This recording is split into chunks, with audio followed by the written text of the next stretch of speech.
प्यारे बच्चों नमस्कार, मैं सुशील पाठक। बच्चों आज हम कक्षा 7 के विज्ञान विषय का अध्ययन कर रहे हैं, जैसे और दिनों में करते आ रहे हैं। बच्चों आज हमारा जो अध्ययन के लिए लेसन है वो है लेसन नंबर 7, जिसका नाम है जल। बच्चों जैसा कि इस लेसन से संबंधित जो भी हम पढ़ेंगे वो इसके अंतर्गत क्या क्या पढ़ेंगे, देखिए पहले हम जल की सामान्य जानकारी पढ़ेंगे, जल का संगठन, जल के गुण, जल की उपयोगिता, जल की कठोरता, जल को कठोरता के दूर करने के उपाय, जल प्रदूषण तथा प्रदूषण के कारण और जल संरक्षण तथा इसके फायदे। इन सारे तथ्यों पर हम जो है आज अध्ययन करेंगे। बच्चों और लेसन हम इससे पहले पूरे कर चुके हैं और मैं समझता हूं कि उसकी तैयारी भी आप अच्छी तरह से कर रहे होंगे। बच्चों आज जो है हमारा लेसन है जल। देखिए जल क्या है, जैसा कि इससे नाम, अब आप लोग कहेंगे जल क्या है, पानी है जो हम पीते हैं वो जल है। नहीं, अगर हम सही तरीके से देखें तो जल हमारे जीवन का एक बहुत ही ज़्यादा महत्वपूर्ण तत्व है, हिस्सा है। यदि ये ना होता तो हमारा जीवन नहीं होता। कहने का तात्पर्य है कि जल जो है ये उपयोगी तत्व है। आपने देखा है कि एक वाक्य बोला जाता है कि जल ही जीवन है। जगह जगह आपने लिखा हुआ देखा होगा, टैंकों पे लिखते हैं, जगह जगह जल संरक्षण है, और भी कई कई जगह लिखा हुआ होता है। जहाँ भी जल टैंक वगैरह लगे होते हैं, जल के टंकी लगे होते हैं, नल होता है शहरों में, जगह जगह नगर निकायों में, तो वहाँ लिखा होता है कि जल ही जीवन है। अर्थात कहने का तात्पर्य है कि जल के बिना जीवन संभव नहीं है। हम लोग यदि भोजन ना करें तो हम 2 सप्ताह तक, 3 सप्ताह तक, यानी कि महीने भर तक भी जीवित रह सकते हैं। एक महीने तक हम बिना भोजन के, बिना अन्न के जीवित रह सकते हैं। परंतु यदि हम जल ना पिएं तो हम जल के बिना 1 सप्ताह भी जीवित नहीं रह सकते। अब मान लीजिए जल कितना उपयोगी, समझ सकते हैं कि हम भोजन के बिना तो 1 महीने तक जीवित रह सकते हैं, परंतु जल के बिना हम 1 सप्ताह भी जीवित नहीं रह सकते, क्योंकि जल जो है वो हमारे जीवन का एक बहुत ही महत्वपूर्ण हिस्सा है। अगर हम देखें तो यदि हम सही तरीके से देखें तो पृथ्वी के लगभग 31% जो भाग है, 31% भाग पर जो है जल है।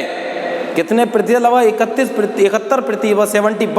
71% भाग पर क्या चीज़ है, हमारा जल है। 71 जो है अगर हम देखेंगे तो 71% भाग जो है वो पूरी तरह से पृथ्वी पर जल ही जल है, और इसके अलावा कुछ नहीं। बकाया पर हमारी जो हम लोग रहते हैं, जीवन यापन करते हैं, वो है। अगर हम देखें तो हम मनुष्य के अंदर, एक प्राणी के अंदर देखा जाए तो मानव के शरीर में लगभग 70 से 75% तक जल होता है। लगभग 70% से 75% तक जो होता है हमारा जल होता है। अब देखेंगे आप, जब इतने प्रतिशत जल जो है हमारे शरीर में है तो हम इसके बिना जीवित कैसे रह सकते हैं? क्योंकि कोई भी चीज़ है जब इतनी अधिक हमारे शरीर में पाई जाती है तो हम उसकी कमी के बिना कैसे रह सकते हैं, और उसकी कमी होगी हमारे शरीर में तो हम जीवित नहीं रह सकते। अर्थात इसकी कमी हमारे जीवन में, हमारे शरीर में नहीं होनी चाहिए। अगर हम देखें पूरा इसका प्रोसीजर उठा के देखें तो इसमें लगभग, अगर हम पूरी सही तरीके से देखेंगे तो 0.001% तो हमारी बादल और बाष्प के रूप में जल होता है। हमारा जो लगभग बचा हुआ जल है उसमें लगभग 90% जो है जल जो है समुद्र में होता है। समुद्र है, महासागर है, इनमें होता है। इसके अलावा यदि हम देखें तो केवल जो पीने के लिए जल है वो 2.7% जल जो है वो केवल पीने योग्य है। केवल इतना जल, ये जल जो केवल पीने योग्य जल कितना है हमारा 2.7% जल जो वो पीने योग्य है। अर्थात केवल इतना ही जल जो है हमारे लिए पीने, यदि हम इसे नष्ट करेंगे तो फिर हमारा जीवन संभव कैसे हो पाएगा। इसलिए हमें इस जल को बहुत संभाल के रखना है। जल के बिना जीवन तो संभव समझ ही नहीं सकते बिल्कुल, ठीक है नहीं। तो और जमीन के नीचे देखें तो जमीन के नीचे जो है वो 1.6% जो है जल, इतने प्रतिशत जल जो है वो पृथ्वी के नीचे है। कहाँ पर है वो? पृथ्वी के नीचे। इतना प्रतिशत जल जो वो पृथ्वी के नीचे है। इतने प्रतिशत जल जो पृथ्वी के नीचे हम जल से निकालते हैं, आप देखते हैं नलकूप लगे हुए हैं, हमारे टैंक लगे हुए हैं, समरसेबल होते हैं, वो सब क्या पृथ्वी से जल आता है। और पृथ्वी के नीचे कितना जल है? 1.6% जल जो है वो पृथ्वी के नीचे है। अब इसमें 0.001% मैंने आपको बताया बाष्प के बादल के रूप में चला जाता है, और हमारा 90% जल जो वो समुद्र उसमें रहता है। केवल 2.7% जो जल वो है हमारे पीने के लिए उपयोग होता है। ठीक है बेटा, तो ये जनरल जानकारी है। अब बात आती है हमारे जल के संगठन की। देखिए यदि हम रासायनिक रूप में देखें तो जल जो है हमारा हाइड्रोजन और ऑक्सीजन दो हमारे तत्व हैं। हाइड्रोजन और ऑक्सीजन, इन दो तत्वों से मिलकर जो है हमारा जल बना है। अगर रासायनिक संगठन देखें, इसमें इसके तो 2 परमाणु और इसका 1 परमाणु, अर्थात यदि हम इसका दोनों का अनुपात निकालें तो 2:1 के अनुपात में हाइड्रोजन और ऑक्सीजन को लेते हैं तो जल हमारा बनता है। कहने का तात्पर्य H2+O, यदि हम इन दोनों का रिजल्ट देखेंगे तो हमें क्या प्राप्त हो जाएगा? H2O, अर्थात हाइड्रोजन और ऑक्सीजन इन दोनों से मिलकर जल बनता है। रासायनिक विधि देखें तो इन दोनों से मिलकर जल बनता है। इन दोनों का जो अनुपात है वो हमारा कितना होता है? 2.1% जल, इसका जो हमारा 2.1 जो है अनुपात में यदि हम देखें तो हम जल को आराम से बना सकते हैं। बस हमें इतना ध्यान रखना है कि 2 भाग क्या लेंगे हम? हाइड्रोजन के लेंगे, और 1 भाग किसका लेंगे हम? ऑक्सीजन के लेंगे, जिससे हमारा जल जो तैयार हो जाएगा। अब जल हमारा एक महत्वपूर्ण विलायक भी है। जल जो है हमारा एक महत्वपूर्ण विलायक भी है। कई सारे पदार्थ ऐसे हैं जो जल में घुल जाते हैं और कई पदार्थ ऐसे होते हैं जो जल में नहीं घुलते हैं। ठीक है बच्चों, तो जल का संगठन क्या है? जल हाइड्रोजन और ऑक्सीजन से मिलकर बना हुआ है। इसमें जो अनुपात होता है वो 2:1 होता है। और जल जो हमारा एक बहुत ही अच्छा विलायक भी है, अर्थात ज़्यादातर कुछ पदार्थ ऐसे हैं जो जल में घुल जाते हैं और कुछ पदार्थ ऐसे हैं जो जल में नहीं घुलते हैं। ठीक है बच्चों, तो अब जल के गुण क्या हैं? देखिए जल जो है हमारा, अगर हम देखें तो जल जो हमारा रंगीन, गंधहीन, स्वादहीन एक ऐसा पदार्थ है। इसे पदार्थ क्यों 2, अब पदार्थ क्यों शब्द आया? आप कहेंगे पदार्थ क्यों? जल को हम तत्व नहीं कह सकते, क्योंकि तत्व और यौगिक जो है दोनों में फर्क होता है। तत्व जो है हमारा, तत्व में केवल एक ही प्रकार के परमाणु पाए जाते हैं, और यौगिक में हमारे एक से अधिक प्रकार के परमाणु पाए जाते हैं। जैसे कि अभी मान लो यहाँ पर हाइड्रोजन है और क्या है? ऑक्सीजन। दोनों तत्व अलग अलग हैं, ठीक है नहीं। इन दोनों तत्वों से मिलकर क्या बन गया हमारा? H2O, यानी कि जल बन गया। यदि हम देखें तो जल क्या है? जल हमारा एक यौगिक है। यौगिक को हम पदार्थ भी कह सकते हैं और यौगिक भी कह सकते हैं। तत्व क्या? तत्व में केवल एक प्रकार था। जैसे अगर केवल H2 ले लें हम तो ये क्या? ये हो गया तत्व, और H2+O2 H2O बन गया, तो ये क्या हो गया? ये हो गया हमारा यौगिक या पदार्थ। तो जल जो है हमारा वो हमारा एक पदार्थ है। यदि हम इसका रासायनिक नाम देखें तो इसका रासायनिक नाम है ऑक्सीडेन। इसका रासायनिक नाम क्या होता है? जल का IUPAC नेम जिसे बोलते हैं हम, IUPAC नेम इसे बोलेंगे। यहाँ पर एक शब्द है IUPAC, ठीक है नहीं।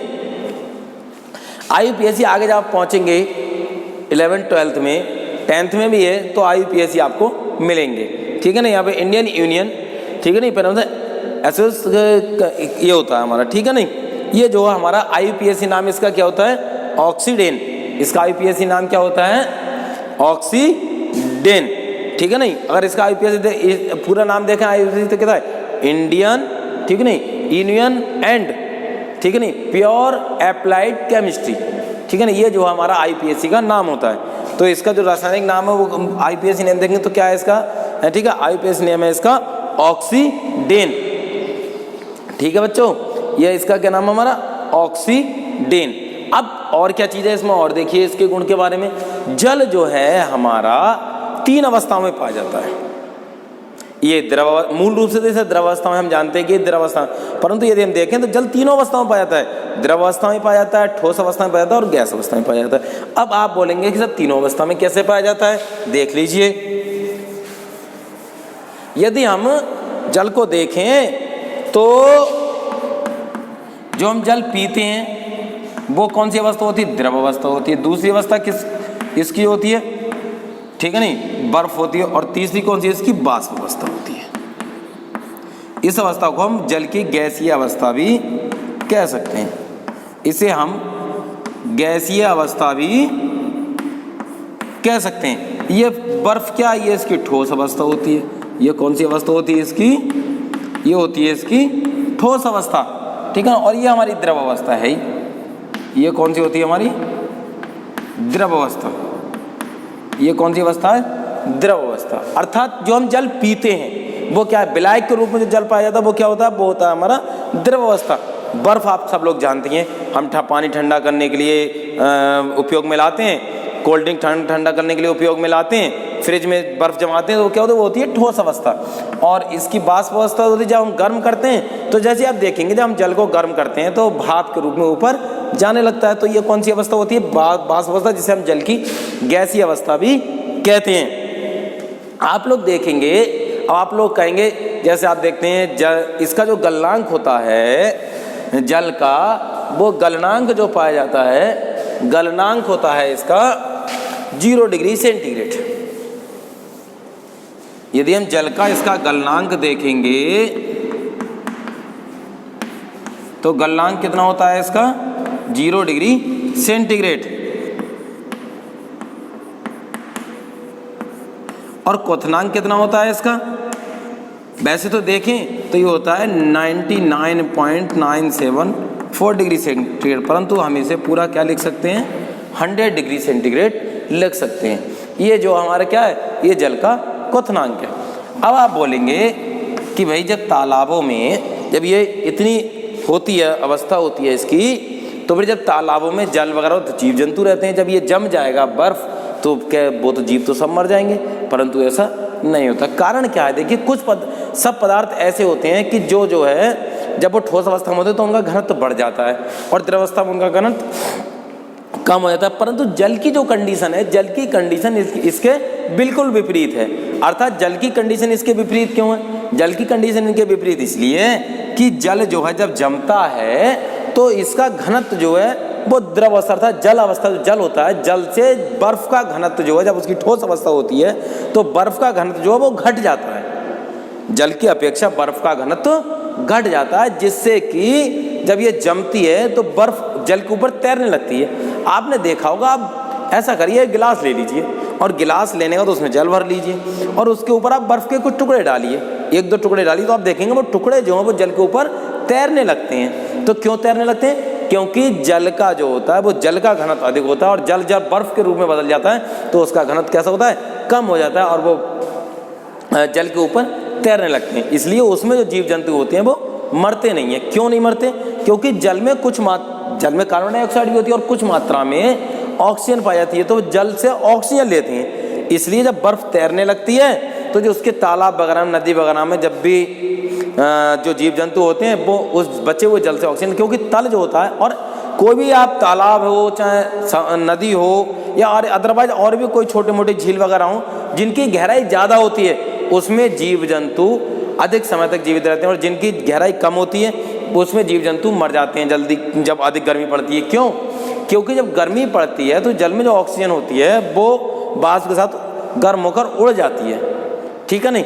इसलिए जो कम गहरे होते हैं उनमें जीव जंतु मर जाते हैं, क्योंकि जो जब ज़्यादा गहरे होते हैं तल पर जो टेम्परेचर होता है, तल का टेम्परेचर होता है 4 डिग्री सेंटीग्रेड। तालाब के तल का जो टेम्परेचर होता है वो होता है 4 डिग्री सेंटीग्रेड। अर्थात कहने का तात्पर्य है कि जो बर्फ है वो उसका घनत्व कम होता है और जल का घनत्व अधिक होता है। बर्फ जो है वो जल पर तैरने लगती है, इसलिए तालाब में जो जीव जंतु होते हैं वो नहीं मरते हैं। जाड़ों के दिनों में जब बर्फ जम जाती है तब भी वो नहीं मरते हैं, ठीक है बेटा। तो ये हो गया हमारा जल का गुणों के बारे में। अब ये हमने भौतिक गुण पढ़ लिया, अब रासायनिक गुण क्या होते हैं इसके। रासायनिक गुण जो होते हैं, जल जो होता है वो कुछ धातु हैं, सोडियम है, मैग्नीशियम है, लिथियम है, इनके साथ मिलकर हाइड्रोक्साइड बनाता है। जैसे मान लीजिए अभी हम सोडियम के साथ क्रिया कर दें, सोडियम क्या है, एक हमारी धातु है। सोडियम क्या है, Na को क्या बोलेंगे बेटा हम, सोडियम। अर्थात यदि हम सोडियम की क्रिया जल के साथ करा दें तो हम देखेंगे एक तो हमारा क्या बन जाएगा, NaOH बन जाएगा, और हमारी क्या निकल जाएगी यहाँ पर, हाइड्रोजन गैस निकलेगी। क्या निकलेगी यहाँ पर, हमारी हाइड्रोजन गैस निकलेगी। अर्थात कहने का तात्पर्य ये है कि जो धातु है इसके साथ जल ने क्रिया की और क्या बना दिया, NaOH को बोलते हैं हम सोडियम हाइड्रोक्साइड। NaOH को क्या बोलेंगे हम, सोडियम हाइड्रोक्साइड। अर्थात इसने जो है धातु के साथ क्रिया की और अपने ऑक्साइड बना दिए। तो ये जो इसका रासायनिक गुण को प्रदर्शित करता है कि धातुओं के साथ ये क्रिया करके इसके ऑक्साइड और हाइड्रोक्साइड बनाते हैं। ठीक है बेटा, चलिए आगे। अब जल की उपयोगिता के बारे में अगर हम पढ़ लें तो देखिए जल की उपयोगिता जो है, जल की उपयोगिता हमारे लिए बहुत अधिक है। जल की उपयोगिता जो है वो हमारे लिए बहुत अधिक जरूरी है। जैसे आप देखते हैं यदि हम भोजन करते हैं तो जल चाहिए, पीने के लिए जल चाहिए, भोजन तैयार करते हैं पकाते हैं तो जल चाहिए, जीव जंतुओं के लिए जल चाहिए, फसलों के लिए जल चाहिए। मतलब प्रत्येक जीवन का कोई भी पहलू ऐसा नहीं है जो हम जल के बिना उसमें जीवित रह सकें। बिना जल के हम जीवित नहीं रह सकते। इसलिए जो है जल एक बहुत उपयोगी पदार्थ है, जल के बिना जीवन संभव नहीं है। और भी आप देखेंगे कुछ अब और भी कारण क्या है, जब हमारे शरीर में डिहाइड्रेशन की कमी हो जाती है। डिहाइड्रेशन जानते हैं हम, जैसे कि हमें लूज मोशन हो जाता है कभी कभी, और अदरवाइज और भी कई कारण बीमारियां जिससे जल की कमी हो जाती है। उस जल की कमी को पूरा करने के लिए हम क्या करते हैं, जल लेते हैं। जल में क्या करते हैं, कभी कभी हम कैसे कहते हैं कि भाई जल में नमक और चीनी मिला दो, कि भाई नमक प्लस चीनी और इसे काय में मिला दो, जल में मिला दो। ठीक है नहीं, तो हमें जो मिश्रण तैयार होता है वो जो है मिश्रण हम दे देते हैं कि भाई जैसे जल की कमी जो है वो हमारी पूरी हो जाएगी। तो नमक, चीनी, जल, इनका जो मिश्रण होता है वो व्यक्ति को दिया था। परंतु कुछ पदार्थ तो ऐसे होते हैं जो जल में घुल जाते हैं और कुछ पदार्थ ऐसे होते हैं जल में नहीं घुलते हैं। तो जो पदार्थ बेटा जल में घुल जाते हैं उन्हें कहते हैं हम हाइड्रोफिलिक, अर्थात जल से प्यार करने वाले।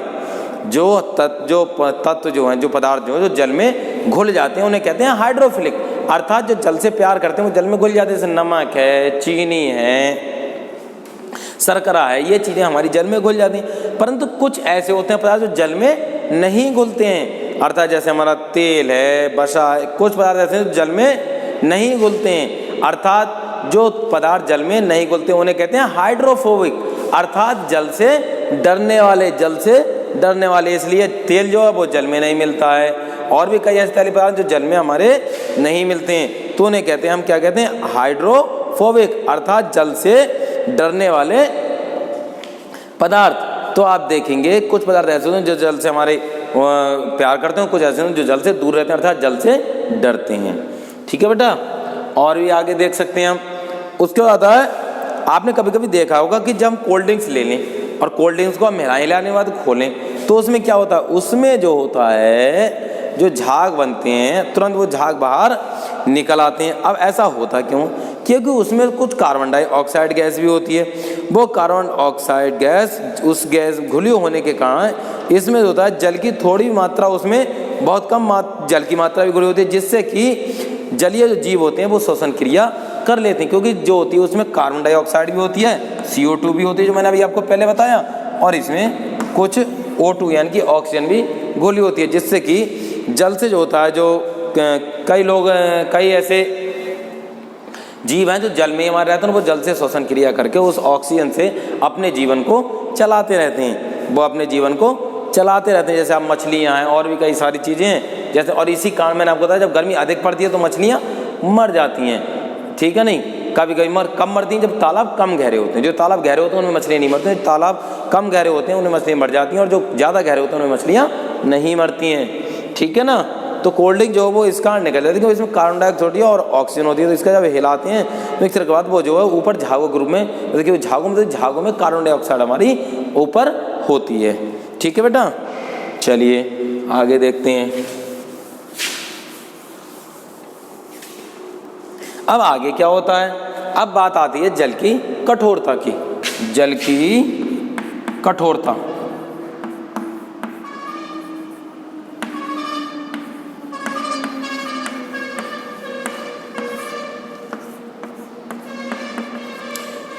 जल की कठोरता जो दो प्रकार की होती है, अस्थायी कठोरता और नंबर 2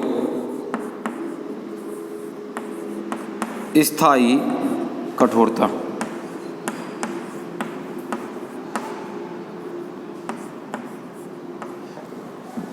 अब सबसे पहले मैं आपको ये बता दे रहा हूं कि जल की कठोरता है क्या।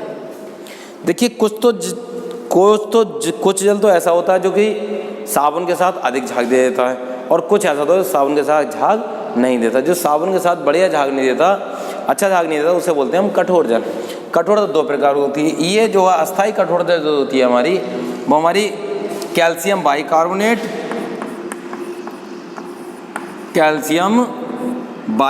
के कारण होती है और हमारी मैग्नीशियम बाइकार्बोनेट के कारण होती है।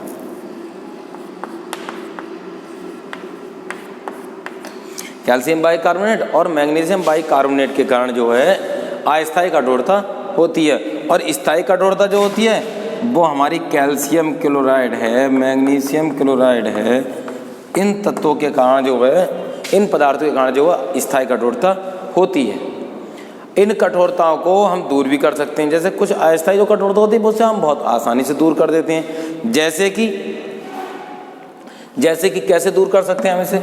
हमने क्या किया, जल को हम उबालते हैं। जब जल को हम उबालते हैं तो उबालने के बाद जैसे ही जब उसे हम खूब गर्म करते हैं, जो मैग्नीशियम हमारे कैल्शियम बाइकार्बोनेट है, मैग्नीशियम बाइकार्बोनेट है, जब हम जल को गर्म करते हैं तो ये जो है कार्बन डाइऑक्साइड परिवर्तन, कैल्शियम कार्बोनेट अलग हो जाता है और जो होता है हमारे इसमें जो कार्बन डाइऑक्साइड परिवर्तित होता है और जल हमारा शुद्ध जल जो है वो अलग निकल जाता है। अर्थात जो है कार्बन डाइऑक्साइड में परिवर्तित होते हैं और कार्बन डाइऑक्साइड में परिवर्तित होने के बाद जो अवयव लवण होते हैं उन्हें छानकर हम क्या करते हैं, उन्हें छानकर हम अलग कर लेते हैं और कार्बन डाइऑक्साइड की कुछ मात्रा जल में घुल जाती है और कुछ मात्रा जो वातावरण में चली जाती है। हम इसे गर्म, जैसे कि मान लीजिए है हमारा कैल्शियम बाइकार्बोनेट। अब हम जब कैल्शियम बाइकार्बोनेट को गर्म करें, मान लीजिए जब गर्म करेंगे तो क्या बन जाएगा, हमारा कैल्शियम कार्बोनेट बन जाएगा, ये CO2 में परिवर्तित हो जाएगी और हमारा क्या मिल जाएगा, इधर हमें जल प्राप्त हो जाएगा। तो इस प्रकार जो है हम अस्थायी कठोरता को दूर कर सकते हैं। इसलिए गर्म करके हम अस्थायी कठोरता को दूर कर सकते हैं। और भी कई कारण, चूना मिलाकर भी अस्थायी कठोरता हमने देखा है। जब हम चूना मिला दें और जब बुझा चूना मिला दें जल में, उसके बाद ये क्रिया करता है और क्रिया करने के बाद जो है वो अदर झागों के रूप में ऊपर इकट्ठा हो जाता है और जल को हम छान कर अलग कर लेते हैं। तो चूना मिलाकर भी हम इसे दूर कर सकते हैं। अब बात आती है बेटा स्थायी कठोरता की। अब स्थायी कठोरता क्या है? स्थायी कठोरता जो हमारी दो प्रकार से हम दूर कर सकते हैं, ठीक है नहीं। एक आपको बता दे रहा हूँ, जैसे कि धावन सोडा आपने पढ़ा होगा।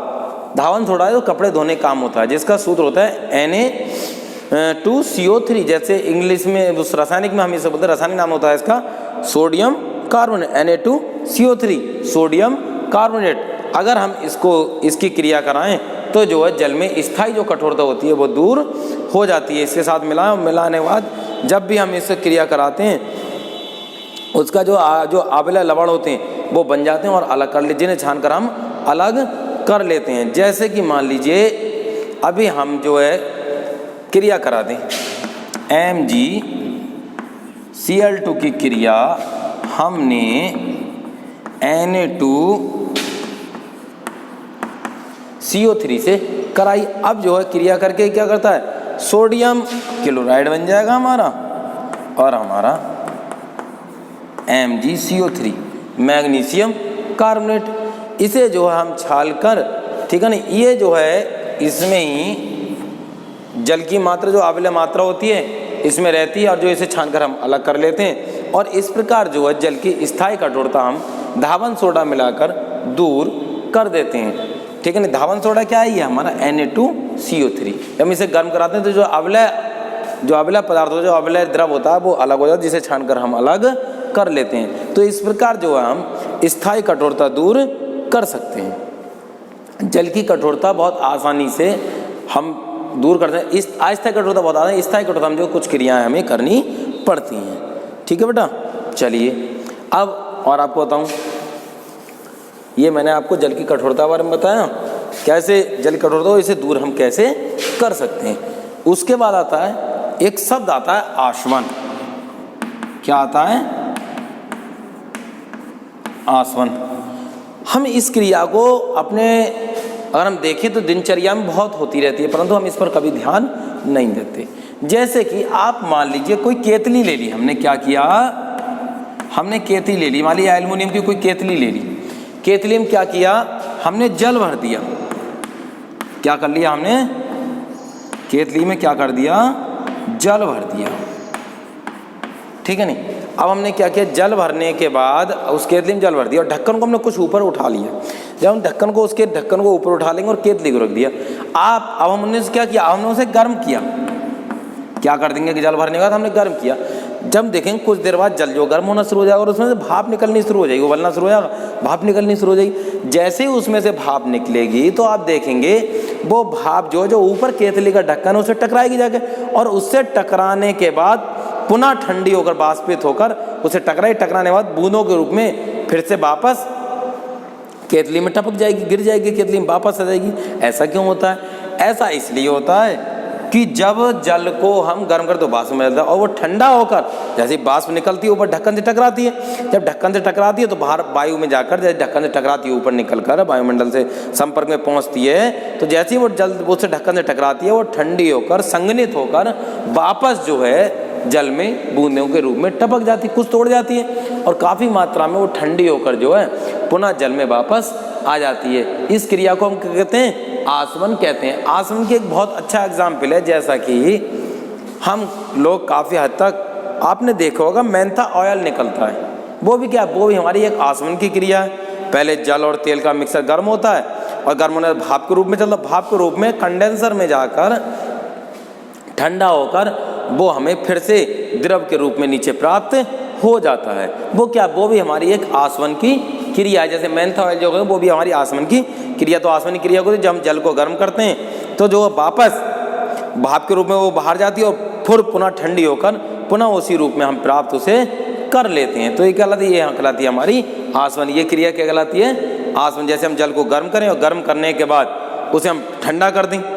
जैसे आप देखेंगे, आप एक तरफ केतली ले लीजिए और उस केतली में कोई एक पाइप लगा दीजिए बंद करके सील, और पाइप लगा के दूसरी तरफ उस पाइप में आधे सिरे को थोड़े पाइप के सिरे को क्या करें, ठंडे जल में डुबो दिए और आगे एक पाइप और जोड़कर आगे रख दीजिए।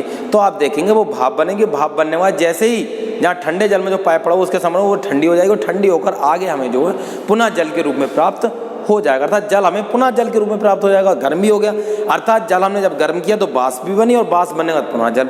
ये क्या है हमारा, ये क्रिया क्या है हमारी? आसवन कहलाती है। ये क्रिया कहलाती है हमारी आसवन कहलाती है। इससे जो है जल को प्राप्त करने से, और इसमें जो जल प्राप्त हो उसे हम आसुत जल, आसवन की क्रिया से जो जल हमें प्राप्त होता है उसे हम आसुत जल भी कहते हैं। ठीक है। चलिए आगे देखते हैं। जल की कठोरता जल दूर करना होता है। अब आता है जल प्रदूषण। भैया अब मेन चीज़ है कि हमारा जल प्रदूषण क्या है, जल प्रदूषण की मतलब क्या है, आगे देख लीजिए। इम्पोर्टेंट भी है ये, क्योंकि प्रदूषण आजकल बहुत हमें परेशान भी कर रहा है। जैसा कि प्रदूषण किसी प्रकार का हो हमारे लिए हानिकारक ही होता है। अब जैसे जल प्रदूषण है, ठीक है, जो जल गंदा होता है, दूषित होता है, पीने योग्य नहीं होता, उसे हम क्या कहते हैं? उसे हम प्रदूषित जल कहते हैं। और इस घटनाओं को क्या कहते हैं? जल प्रदूषण कहते हैं। अब मेन चीज़ है कि वे जल प्रदूषण होता क्या। जैसे आप देखा है कुछ जीव ऐसे होते हैं जो कि काफ़ी ऐसे मान चलिए आप ऐसा जल, एक दूसरी डेफिनेशन के तौर पर बताऊं, जो जल जीवों के लिए हानिकारक होता है, उनको उपयोग के लायक नहीं होता, उसे हम प्रदूषित जल कहते हैं और इस घटना को क्या कहते हैं, जल प्रदूषण कहते हैं। अब जल प्रदूषण के कारण क्या है, देखिए सबसे पहले मैं आपको कारण बता दे रहा हूँ। वैसे तो कारण हम सब लोग जानते हैं, नॉर्मल हैं, परंतु फिर एक बार रिपीट कर दे रहा हूँ। देखिए कारण होते क्या हैं। आपने देखा है जब घर का कचरा, गंदगी, शहर के नाले, ये सब हम जल में मिलाते थे, क्या नदियों में मिल जाता है, ठीक है नहीं, क्या होता है नदियों में जाकर मिल जाता है।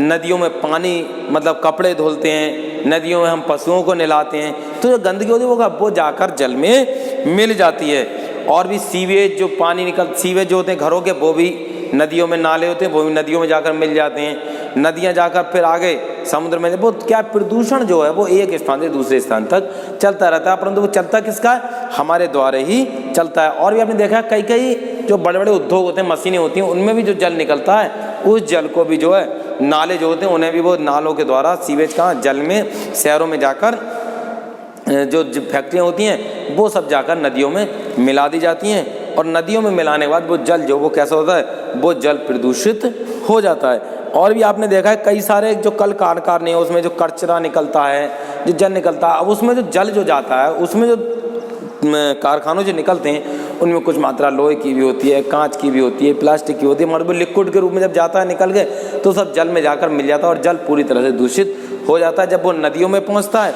और भी कई सारी ऐसी चीज़ें हैं, जब वो नदियों में पहुंचता है, नदियों में जो मछली होती हैं वो मछली उससे जल को लेती हैं, पीती हैं, उसके बाद जब उसे खा लेती हैं, पी लेती हैं जल को, जब वो जल को जब पीती हैं तो उनके अंदर रोग, और जब वो रोग उनके अंदर पहुंच जाता है तो जैसे उन मछलियों को जो मानव खाते हैं उन मानवों को रोग हो जाता है। और प्रदूषित जल से हमें हैजा है, टाइफाइड है, अतिसार है, कई सारे ऐसे रोग जो है वो जल के प्रदूषण के कारण उत्पन्न होते हैं। इस तरह उर्वरक है, कीटनाशक है, जो जल व खाद्य श्रृंखला के द्वारा मनुष्य, जैसे आपने कई सारे उर्वरक हैं, DDT है, जो दवाई हम फसलों पर छिड़कते हैं, तो वो भी खाद्य श्रृंखला के माध्यम से उस फसलों को हम खाते हैं, उसके माध्यम से वो हमारे अंदर पहुंच जाते हैं और जिससे कि जो है जल में मिले पौधे के बाद वो हमारे पेट में पहुंच गया और हमारे पेट में जाकर हमारे शरीर के अंदर अनेक रोगों को जन्म दे देते हैं। तो जल प्रदूषण जो है वो केवल मनुष्य नहीं, पशु पक्षी सभी के लिए हानिकारक होता है। ऐसा नहीं केवल मनुष्य, उसके लिए जो हमारे जीव हैं, जंतु हैं, पक्षी हैं, वो सभी के लिए हानिकारक होता है, ठीक है नहीं। यदि हम इसे देखें तो जल प्रदूषण को कैसे रोक सकते हैं। यदि हम जल प्रदूषण को नियंत्रण करें तो क्या करें, हम जो घर से हमारा कचरा होता है, जो खराब कचरा होता है, उसे हम जो जल में ना फेंकें, जबकि एक जगह एकत्रित कर लें या ज़मीन में उसे डस्ट यानी कि ज़मीन में उसे दबा दें, डिस्ट्रॉयड कर दें उससे, ठीक है नहीं।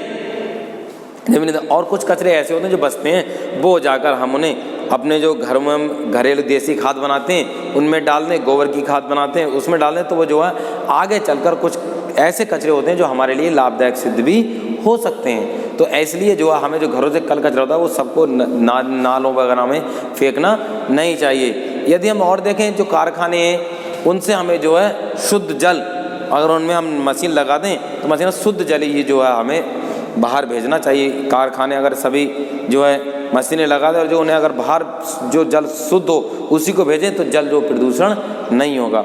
और भी हम जल में पशुओं को, नदियों में पशुओं को ना नहलाएं, कल कचरा ना फेंकें, कपड़े ना धुलें, और ये सारी क्रियाएं हम जो है सावधानी बरतेंगे तो हम जल प्रदूषण से बच सकते हैं। क्योंकि जल प्रदूषण जो है हमारे लिए एक अभिशाप बनता जा रहा है। यदि हम उस जल प्रदूषण से नहीं बचेंगे तो जो हमारे लिए आगे बहुत परेशानी उत्पन्न हो जाएंगी। और भी कई सारी चीज़ें हमारे ऐसे हैं, जैसे मान लो बचा हुआ भोजन है, कागज़ है, बची हुई सड़ी गली सब्जियां, यदि हम नदियों में ना फेंक कर उसे एक जगह गड्ढे में एकत्रित कर दें तो हम देखेंगे कि वो जो है हमारे लिए खाद के रूप में आगे बहुत लाभदायक होंगी। इसके बाद जो है हमारी और भी कई सारे ऐसे तत्व हैं जो हमारे पदार्थ हैं, उन्हें हम इधर उधर ना फेंक कर एक जगह एकत्रित कर लें तो वो हमारे लिए लाभदायक सिद्ध होंगे। और जो हम उसे जब वो नालियों में चला जाता, नाली के द्वारा, नालों के द्वारा नदियों में जाकर वो जल को प्रदूषित कर देता है, ठीक है। तो इस प्रकार जो है जल प्रदूषण के कारण और उससे बचाव के बारे में मैंने आपको बताया, तो जल प्रदूषण से हम ऐसे रोक सकते हैं। अब उसके बाद आता है जल संरक्षण और इसके फायदे। देखिए जल संरक्षण क्या है। अगर हम जल संरक्षण की बात करें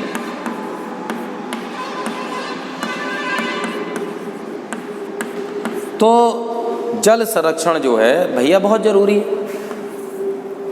आपने देखा कभी तो जल हमारे पास पर्याप्त होता है, गांव में बाढ़ें आ जाती हैं, कई सारे गांव में पानी भर जाता है, नदियों में बाढ़ें आती हैं तो पानी गांव में शहरों में भर जाता है और जिससे अनेक जीव जंतु मर जाते हैं और फिर जल प्रदूषित होता और अनेक जो है हानिकारक हानियाँ होती हैं, त्रासदी होती है। जल संरक्षण अब गर्मियों के दिनों में कभी कोई ऐसा होता है कि जब मई जून के महीने में, जुलाई के मई जून में होता है, अप्रैल में, कि जल इतना सूख जाता है, नदियाँ सूख जाती हैं, नाले सूख जाते हैं और जल की हमें जो बहुत परेशानी होती है। उस समय हमें पीने के लिए, जीव जंतु के लिए जल पर्याप्त नहीं हो पाता। यदि हम बरसात का जल है और जो खराब और भी जो हम नष्ट करते हैं उसे नष्ट ना करें और ये जगह जल को इकट्ठा कर लें, वो कहलाता है जल संरक्षण। जैसे हम जगह जगह आपने देखा है बांध बनाते हैं, बांधों में जल संरक्षण करते हैं। जल संरक्षण के बाद ही फिर जो हमें बिजली वगैरह मिलती है और नदियों में वो थोड़ा थोड़ा जल, जब परेशानी होती है तो नदियों में थोड़ा बहुत जल वो छोड़ते रहते हैं, जिससे कि जीव जंतुओं के लिए उस समय परेशानी ना हो और जल की मात्रा बरकरार चलती रहे। इसलिए जो जल संरक्षण हम करते हैं कि जल जो है, जब जल की हमें कमी महसूस हो तो जो हमने जल संरक्षित किया है वो हमारे उपयोग में आ पाए। तो जल संरक्षण करना, जल को इकट्ठा करना ही, उसे बचाना ही केवल जल संरक्षण कहलाता है। आप देखें कि यदि हम देखें तो अगर हम जल की एक एक बूंद, हम जैसे हम पानी पीते हैं, पीने वाले हमने क्या किया, जल नल को चलाया, नल को चलाने के बाद खूब तेज चलाया, थोड़ा गिलास में थोड़ा नीचे चला गया, भैया वो नष्ट ही तो हो गया।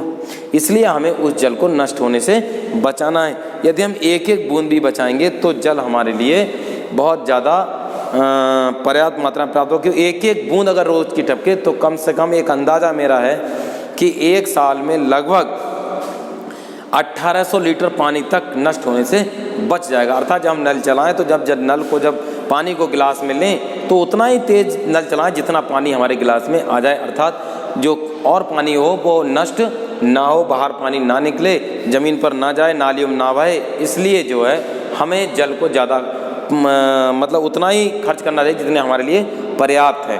अपर्याप्त के रूप में हमें जल को कभी नष्ट करना नहीं चाहिए, क्योंकि कहीं कहीं आप देखेंगे तो इतनी परेशानियां हैं कि लोगों के लिए जल के लिए कई कई किलोमीटर तक जाना पड़ता है। इसलिए जल जो है, हमें जल का संरक्षण बहुत ज़रूरी है। जल को हमें बचाना है, जल को नष्ट नहीं होना है।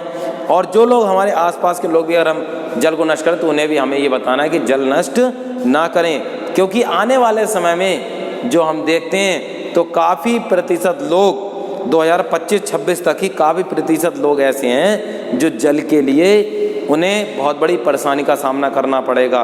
कई जगह ऐसी, अब भी आज भी कई जगह ऐसी जहाँ पर लोगों को कई कई किलोमीटर तक पानी भरने के लिए जाना पड़ता है। ठीक है नहीं। दूसरा हम क्या कर सकते हैं, जो जल है जो बाहर जल जाता है गंदा, अगर यदि हम उसे जो है मशीनों के द्वारा शुद्ध करके दोबारा से उपयोग में लाने लायक कर लें तो वो भी, उससे भी हमारा जल संरक्षण हो सकता है। जैसे आप जानते हैं कई कई जगह मशीनें ऐसी होती हैं जो पानी नदियों जाता है, नदियों जल को लेकर और पूर्णतः उसे शुद्ध करने के बाद फिर से पीने के लिए भेज दिया जाता है, उपयोग के लिए भेज दिया जाता है। तो इस प्रकार भी हम जल का संरक्षण कर सकते हैं, क्योंकि जल जो है, बरसात के जल का भी हम संरक्षण कर सकते हैं। ठीक है नहीं। यदि हम कई कारण ऐसे हैं जिनसे हमें जल संरक्षण करना बहुत ज़रूरी पड़ेगा। यदि हम जल संरक्षण नहीं करेंगे तो हमारे आने वाले जीवन में जल की बहुत बड़ी किल्लत और बहुत परेशानी हो जाएगी। और भी कई आप देखते हैं टॉयलेट में हम फालतू जल बहा देते हैं। मतलब अगर एक बार टॉयलेट साफ़ करते हैं तो लगभग उसमें 6 लीटर पानी खर्च होता है, 6 से 7 लीटर पानी खर्च हो जाता है। इसे हम कम करें। और भी कई सारी चीज़ें ऐसी हैं, शुद्ध पानी का जो pH होता है वो कितना होता है, वो हमारा 7 होता है। ठीक है नहीं। यदि हम और भी कई सारी चीज़ों से जल को बचाएं तो जो हम धीरे धीरे एक एक बूंद की कीमत को यदि हम समझें तो जल को हम बहुत संरक्षित कर सकते हैं। और संरक्षण इसके फ़ायदे क्या हैं, वो जल हमें जो वक्त पे काम आएगा और जो हमारा जीवन और लंबा चल सकेगा, चाहे वो जीव जंतु हों, कई सारी चीज़ें हैं।